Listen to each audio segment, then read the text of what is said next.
Good morning and जय Hind students.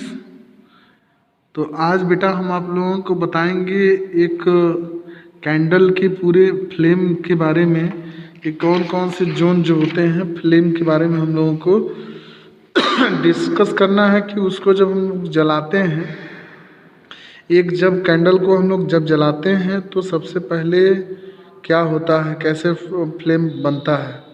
When a candle burn, the wax around the wick melt and vaporize।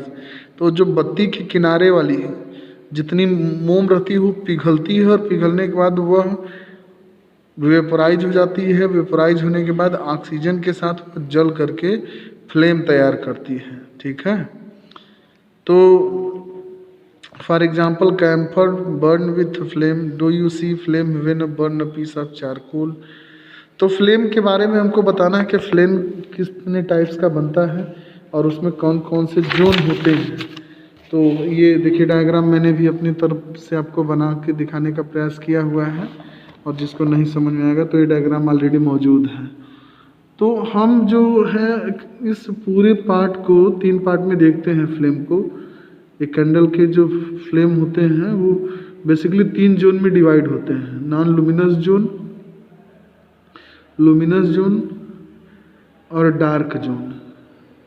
Non luminous का zone का मतलब ऐसा zone जो जिसमें कंप्लीट कंबसन होता हो। लुमिनस जोन जहाँ पे इनकम्प्लीट कंबसन होता है, और जो डार्क जोन होता है वो नॉन कंबसन होता है। वहाँ कंबसन होता ही नहीं है। तो ये जो हिस्सा है सबसे बाहर वाला, ये नॉन लुमिनस जोन है।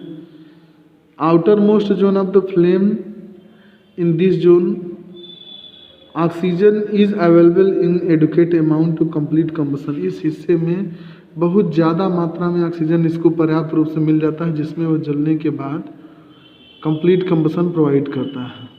The colour of flame is blue, और उस जगह का जो हिस्सा होता है वो ब्लू कलर का दिखता है। Luminous zone, luminous zone middle part वाले हिस्से को लुमिनस जोन बोलते हैं। Is the middle zone, in this zone oxygen is इनएडिक्वेट amount.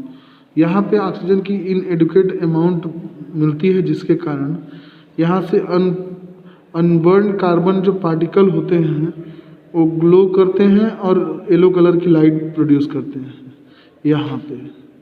ठीक है, it is called luminous zone. It is moderately hard part of the flame. यह बहुत ज़्यादा हार्ट नहीं होता है, लेकिन मॉडरेटली यानी लगभग मीडियम क्वालिटी का हार्ट यहाँ पे मिलता है। और थर्ड है हमारा डार्क जोन।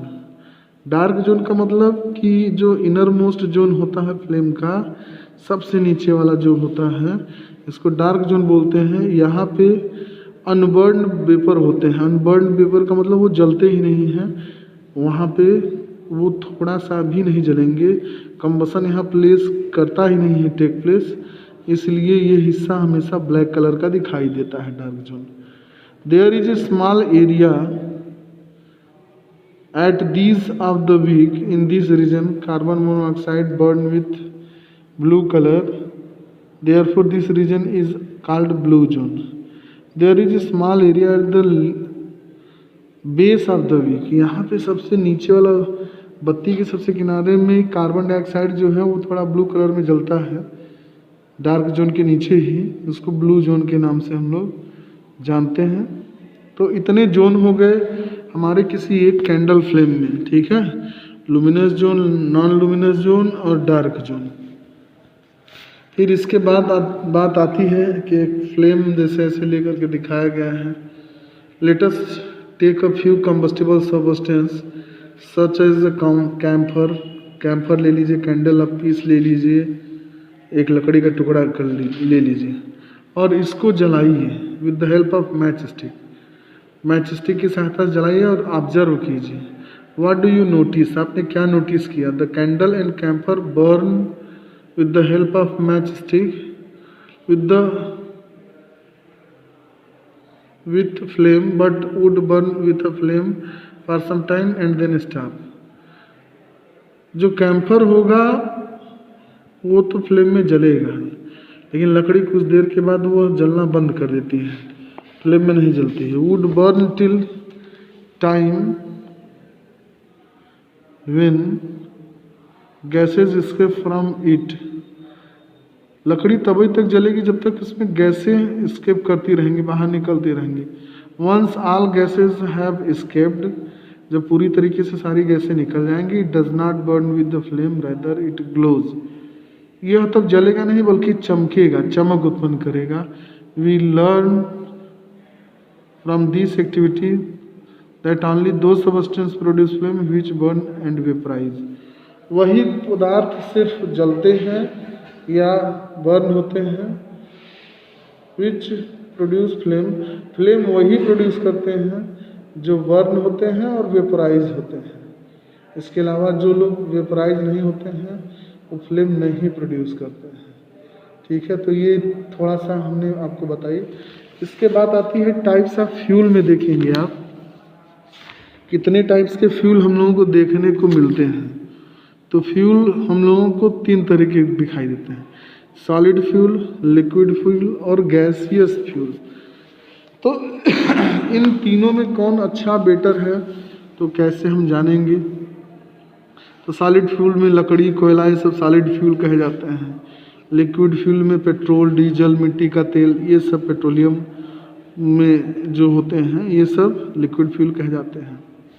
और एक गैसियस फ्यूल जैसे CNG, LPG, biogas, coal gas, producer gas, ये सब जो हैं ये गैसियस फ्यूल कहे जाते हैं।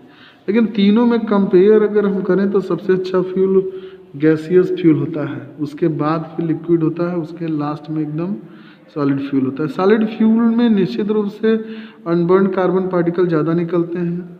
लिक्विड फ्यूल इससे बेटर होता है लेकिन इससे ख़राब होता है क्योंकि उसमें भी कुछ हार्मफुल सब्सटेंस निकलते हैं, जहरीली चीज़ें निकलती हैं। लेकिन गैसियस फ्यूल में कोई सॉलिड सब्सटेंस नहीं बचता है और गैसियस फ्यूल जो है बेटर माना जाता है दूसरे फ्यूल की अपेक्षा। ठीक है बेटा, तो आज के लिए बस इतना ही। आप इसमें थोड़ा अच्छी तरीके से समझिएगा, बुक को भी एक बार रीड कीजिएगा, जहाँ कोई प्रॉब्लम होगी तो आप हमसे पूछ लीजिएगा।